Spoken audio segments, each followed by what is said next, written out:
So I've been inspired by fresh reviews yet again, and here today we have my take on my top gear of 2024. And I'm not limiting this to gear that was released in 2024. If I'm still using things that were released in previous years, then I'm still going to talk about it. And these are my top picks, so there's still lots of other things that I use that aren't in this list, but I want to go through it.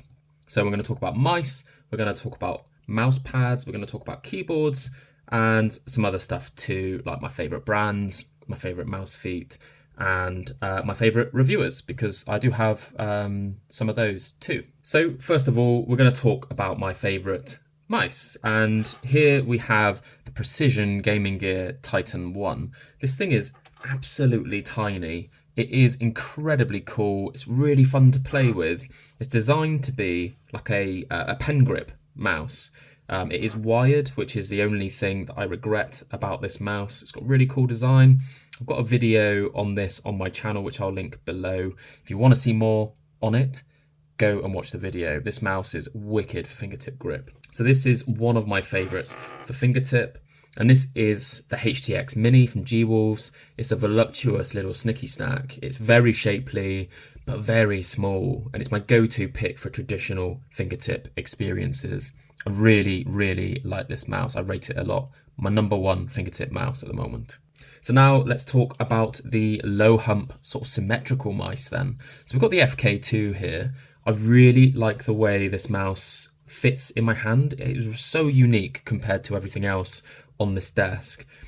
There's nothing like it, and therefore it really piques my interest. I don't use it all the time, but I do get it out from time to time when I want just to have that sort of hybridized finger and claw experience. It's really fun, I really enjoy it, and it's a great product from Zowie, as you come to expect. Next, I want to talk about the Viper V3 Pro. I wasn't sure about this mouse when I first got it because it felt a little bit like a nothing burger to me. It felt very safe, felt like a blank canvas basically, which is the thing that I have grown to love about it.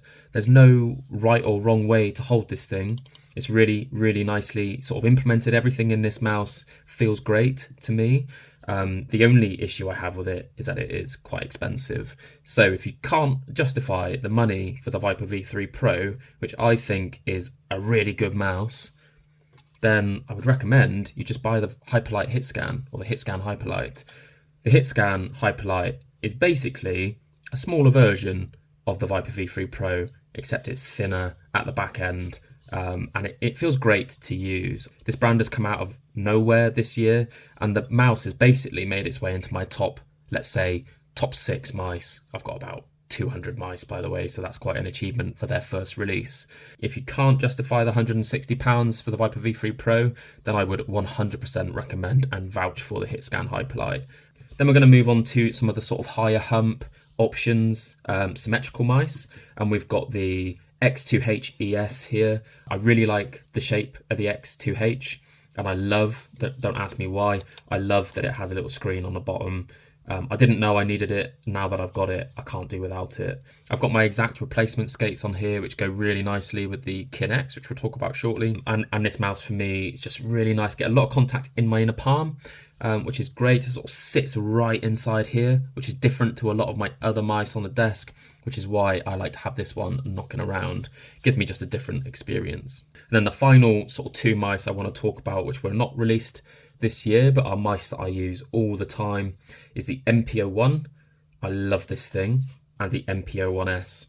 Basically the same mice, except this one is a lot thinner than this one. This one's just basically blown out a bit, as if someone's put 2 more puffs into the balloon, so to speak. So when I play with the MPO1S, which I'm doing at the moment, this is the one I was playing with last night. I've got my Cyclone Donuts on there. Basically, I hold it just almost like a palm, but I stick it right forward in my fingers, and I don't know why it feels so good, but it does. I love it. It's a really nice mouse. Everything about Vaxi products is great for me. It hits all of my preferences, all of my needs, are completely satisfied on these mice. They're even a little bit heavier, so it helps me, I think, having the extra weight to be more consistent. And I look forward to seeing if they release an updated model of these in 2025. I've got my fingers crossed that they do, because these two are probably my favourite mice ever of all time. So if I could only have one of these mice you know, which one would I have? And I've kind of given the game away there a little bit. I would 100% go for the MPO1. You know, it's not that far ahead of the Viper V3 Pro, but the MPO1 in terms of its shape is just so perfect for me, and it fits all of my preferences, like I say, that I just can't do without it. It is such a nice mouse. It feels like it was tailor-made for me, and I love it. All right, let's move on to soft pads. So in terms of soft pads, you know, the Ghost Glide's Courage is beautiful. It's fast, but it's not uncontrollable. I really like the Courage. You know, it's probably my favorite design of any mouse pad ever. The surface is really nice. It's, like I say, it's quite fast, not too fast. And because of the softness, you know, it's kind of in between soft and mid. You get a nice you get a really nice glide, and you can still get some nice stopping power on this pad without it feeling too sort of wriggly or uncontrollable. So I really like it. Many different reasons why I like this pad. It's definitely up there for me as my favourite pad of all time, and we'll come back to that shortly. So the next pad I want to talk about is the Vaxi PE. And this is another banger from Vaxi. You know, it's a nice, controlled, familiar surface from them. I think it's the same surface that they use on their PA pad. I might be mistaken there, but I don't think I am. The base is a little firmer than the PA though, and therefore the PE is a little faster and a touch less tuggy than the PA is. You know, it feels nicely balanced in my opinion, and I really enjoy using it. And just note that this is probably the biggest mouse pad I own in terms of vertical space. I actually bought the wrong size. So I bought the biggest possible one, and it doesn't really fit on my desk. So I'm going to give this one to my buddy Lemon on Twitter, because I just don't use it because it overlaps at the end of my desk and it bugs me. But I do love this pad. It's genuinely great. And if I didn't have the Courage, this would be the pad surface that I go back to when I'm not testing things. It's really nice, very controlled, but not too tuggy. And then the final pad I wanted to talk about today is the Neptune Pro from Lethal Gaming Gear. You know, it's a great option for the people that want the speedster experience. I really like the surface. It feels almost like there's tension in the surface. So although this is a soft base, the actual tension of the weave of the fabric is tighter than you would typically get from other surfaces. So although it's a soft base, it feels quite firm to me in the experience that you get. And I think that firmness, that kind of tight weave of the surface, at least that's how it feels, is what gives it its speed and its unique kind of playing properties. Again, you know, you get quite a fast glide, but it also allows you to stop on a dime. I perform really well on this pad. I don't specifically know why. It has a really nice blend of dynamic speed, which is really fast, but you still get a hint of stopping power, which is exactly what you need in games like Apex Legends, which is the games I typically play. So great pads. If I could only choose one soft pad to have forever, without a doubt, it would be the Courage. You know, I love the design, the quality and the brand. You know, I've got a lot of love for Ghost Glides and their genuinely innovative approach to design and branding. And to back that up, their pads are killer too. So wicked pad from Ghost Glides. I love it. This is my number one choice. So in terms of hard pads then, it won't surprise you that I'm going to whip out the log pad here. So this is a Kinex by You. You can see the X in the corner. This is the TJX Kinex release that I've recently reviewed on my channel. I'll put that link in the description below if you're interested. You know, hard pads sometimes can feel quite fast and wriggly at the end of your swipes, and I don't get any of that on the Kinex. I love using hard pads for the convenience that they offer.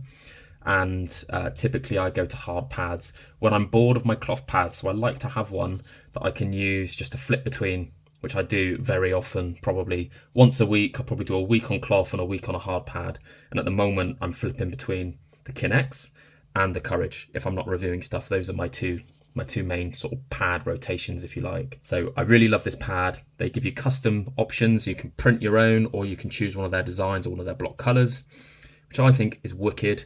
I won't talk too much more because the review is linked below. Go check it out if you're interested. And the next glass surface I want to talk about is the Padsmith Dark Chaos. I absolutely love this design. I wish more brands would do sort of gothic designs on their pads. I don't know why they don't. I guess it's a bit more of a risk than some of these waifu pads that everyone seems to love. But this is way more up my street than the waifus. I dig the skeletons, the eyeballs. So the Dark Chaos from Padsmith is my favourite full glass design. So the Kinex from TJ Exclusives is some sort of ceramic blend. This is pure glass, at least the surface is glass. It's probably on the edge of what's a little bit too fast for me to control and play consistently well on. But when I want that really fast, sort of speedster, challenging, fun experience that you get from a glass pad, this is the one that I will pull out if I don't want to use the Kinex. I love this pad, I think it's wicked, and I wish more brands would do aesthetics similar to this. I know it's a bit gothic, it's a bit sort of gloomy, but I love that. I wish more people would do it, and awesome design, Padsmiths, well done with this one. So in terms of keyboards, I've got two here that I want to talk about, and I've got the Pulsar PCMK2HE TKL here. You know, it's a really nice board. This is a Hall effect board, and I really like how simple it is and how well it performs. You know, the sound profile is quite nice too. It feels quite clacky and creamy at the same time. I don't even know if clacky is a recognised term, but I'm going for it. I really like this board. It kind of just does what I need it to do. We've also got some nice sort of customization options here on the end. So Pulsar sent me this customized little bit for LPG, that's LogPileGaming, and I just love customization in my peripherals. This keyboard doesn't look too extra on the desk, you know, it's just kind of easy to blend into the background. It performs how I like it, it's got a nice sound, it's a nice typing experience, and therefore that's the one that I use day to day. The next one I want to talk about here is the Acco MU01. It's an amazing sounding keyboard. This is the best sounding keyboard that I have ever witnessed or experienced. The only reason I don't use this board day to day is because it isn't a 10 keyless. I just miss having the F keys. When I don't have it, I always feel like I need it. So if it was a TKL board, I would have this on my desk all the time, despite it not being a Hall effect board. You know, Hall effect is nice. I really like Hall effect stuff when I'm playing first person shooters, but I don't feel like they are 100% necessary, at least for people playing at my skill level. You know, I'm not gonna win the World Series at the tender age of 33, and I think I'm past that. So I'm comfortable taking the milliseconds of delay that you might get on a mechanical keyboard for the nice experience that you get. Just listen to this as a typing experience.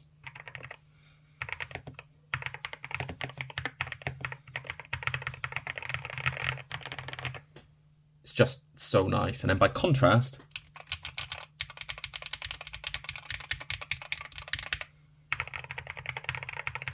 hopefully you can tell the difference. This board sounds amazing. I love this thing. And it's wood as well, which is right up my street. So as I've already described, the board that I use day to day is this one, the Pulsar PCMK2HE TKL.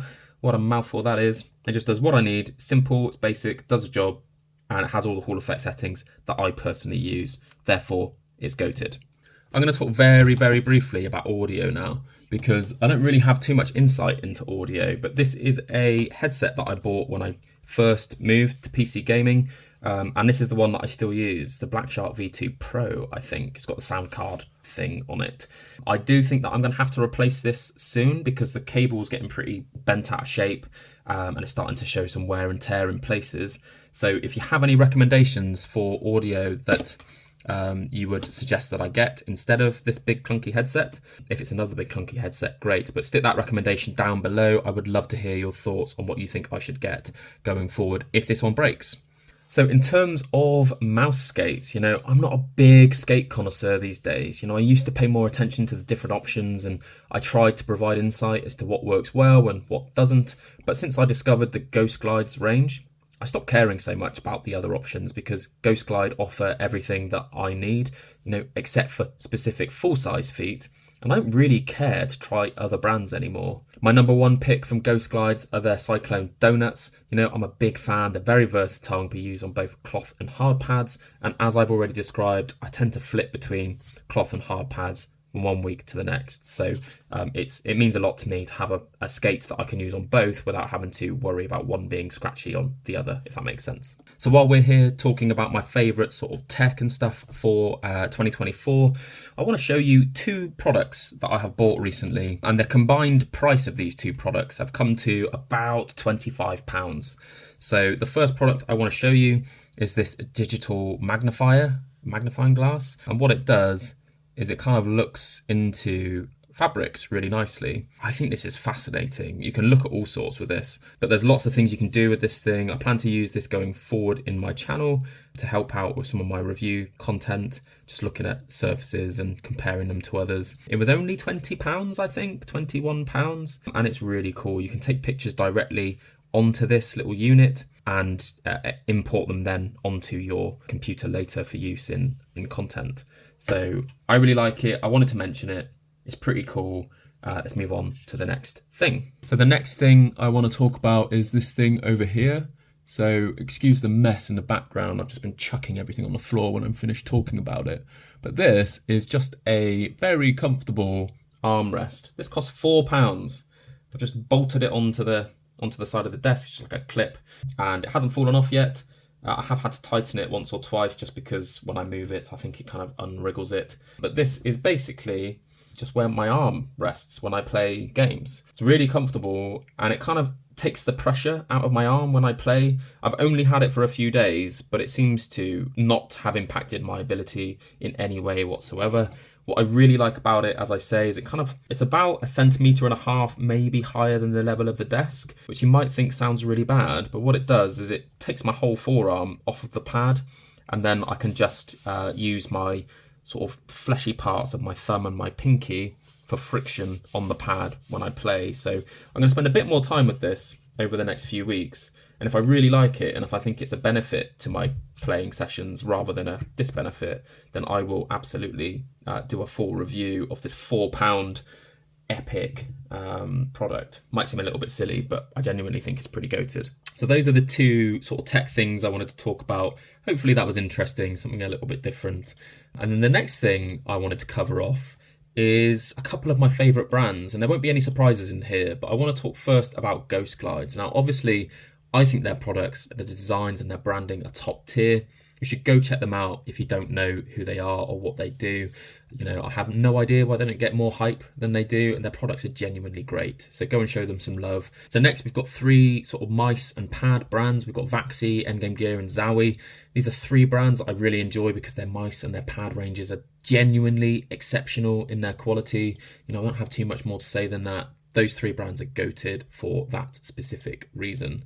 Quality and implementation of everything they do is epic. Next brand I want to talk about is G-Wolves because they seem to be one of a few brands that are willing to take risks at scale. I appreciate them a lot, even though I give them a hard time in a lot of my reviews. So keep going, G-Wolves. I'd love to see your progress. Lethal Gaming Gear are up there for me too. You know, I've not had too much to do with them, but they seem like a great team and their products are genuinely really good. The Neptune Pro, the Jupiter Pro, both products I've really enjoyed, and they seem to be, like I say, a really nice group of people. And finally, I want to talk a bit about Pulsar. You know, they're a really, really cool brand. They tend to keep the market a little bit interesting and flowing with cool and interesting products. And the main reason I like Pulsar at the moment is for their esports series of mice. I really like that you can have a mouse now with all of your settings displayed, literally displayed on the bottom of the mouse with an OLED screen. You know, I didn't know that I needed that, but now that I've got it, I want it on every mouse that I own. Unfortunately, Pulsar are the only brand that do it. But the upgrade that you get from a sort of standard Pulsar mouse to an ES version of the mouse feels really, really like a big jump to me. I really like it. I also really like this colorway, the green and the yellow is really nice. So Pulsar, keep doing what you're doing. I love that you're pushing boundaries and doing interesting, cool stuff. So thank you for that. Right, and now the final section of the video. It feels like a bit of a slog, doesn't it? I know, I feel you there. So I want to mention just a couple of reviewers that have a special place in my frozen old man heart. Firstly, I'm going to talk about Yaror. You know, I think he's really impressive. He's a great guy too, and the quality of his content is always improving. You know, I think he's going to go very far next year, and I'd love it if you could dip over to his channel and show him some support. There's also Olicek, who is probably the best editor I've seen in this hobby. You know, he's so good at what he does. He pumps out the content like no one's business, and he's a genuinely top bloke. Go show him support too, please. There's 3 others that I want to talk about here. So there's AimAdapt. You know, AimAdapt, Liam, started his channel after I started mine, but it took him about 2 months to eclipse me. You know, he's very inspiring for me, and he's always improving the quality of his content too. I have a lot of respect for Liam, so big shout out to the big guy. So Fresh Reviews was actually my inspiration for the review side of my channel in the first place. I binged a lot of his videos when I got into PC gaming and enjoy his content still to this day. So he puts a lot of things into words that I can't. He's really eloquent and articulate, and he takes a similar approach to reviews that I do, or rather the other way around maybe, in that he's led by his experiences, which means more to me than the technical aspects of mice these days, because technically mice are pretty much on par with each other, at least to a degree that it's noticeable. So big shout out to Fresh too. And finally, two different kind of reviewers or content creators. There's Pingify, I think that's how you say it. I call him Pingu, but Pingify, I think that's his name, and Viscose. So they offer something really great to us enthusiasts at the moment. I hope it continues. They're both able to turn a product or an idea into a story or like an educational sort of video.